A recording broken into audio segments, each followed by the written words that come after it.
Now, after destroying as much as 80% of the buildings in northern Gaza, Israel's military is now focusing on the territory's south. Ground forces backed by tanks are carrying out operations in the area of Khan Yunis. Weeks of bombing and heavy combat have left much of the city in ruins, forcing tens of thousands of Palestinians to flee further south to the Egyptian border. Amma and her family of 20 are in search of safety. They were forced to flee from a UN shelter in Khan Yunis after Israeli bombings intensified. Now, this is their home, near the city of Rafah, close to the border with Egypt.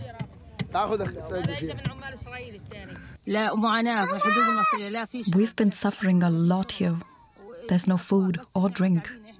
All the food we prepare, we give to the children. For us old people, it's not important to eat or drink.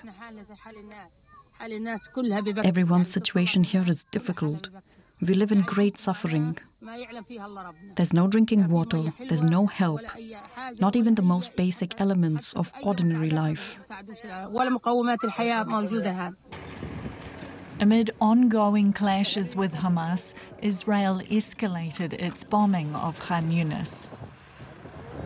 Over 43,000 displaced people have been forced to move south towards Rafah.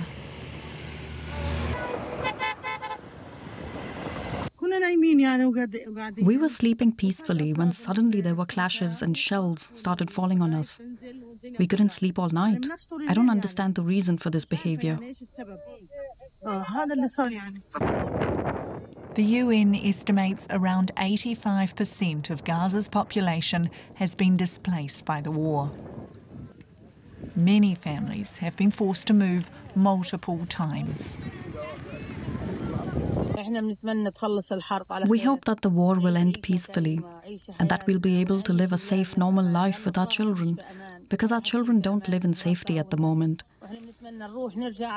We hope to return home as soon as possible and live a life like everyone else and like the rest of the world.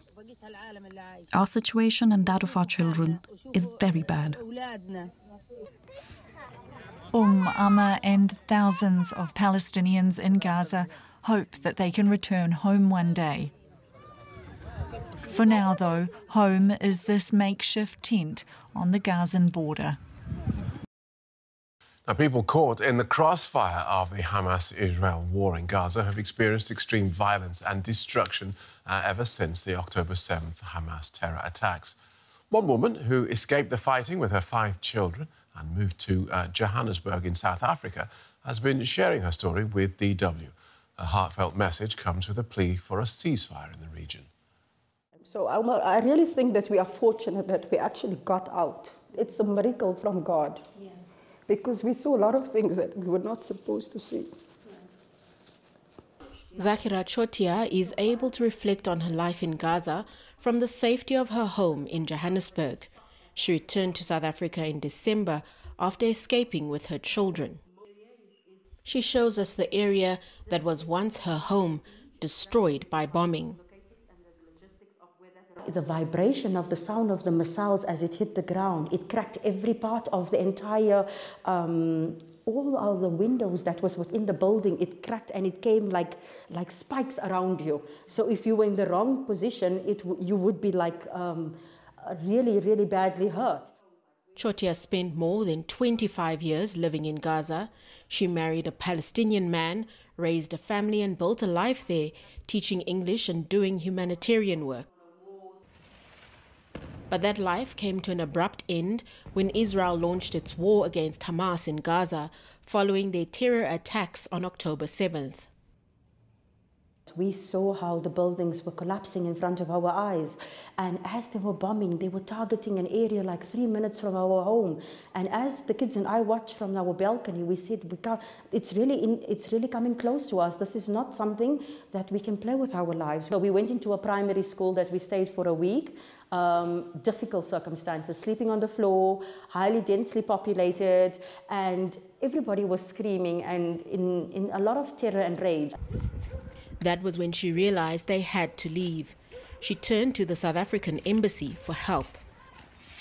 The family traveled to Rafah on the border with Egypt. They waited for over a month before being allowed out of Gaza. When I passed the border and we got through that stage, I said, okay, this is really understanding and having faith in God. Because you're going into unknown stuff and you're putting yourself into unknown situations, and you have the higher power of faith in God. That was my key, I think. But she can't help worry about those left behind, including her ex-husband. I hope that he can come out, because he trusted me to come with the children here to be safe. But I don't know who's going to be alive of their family. Chotia and her 5 children are now rebuilding their lives here. But she still thinks about the people in Gaza.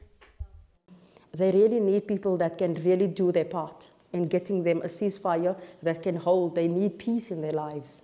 They're tired of war. They didn't ask to be put in a situation where everything is taken away from them.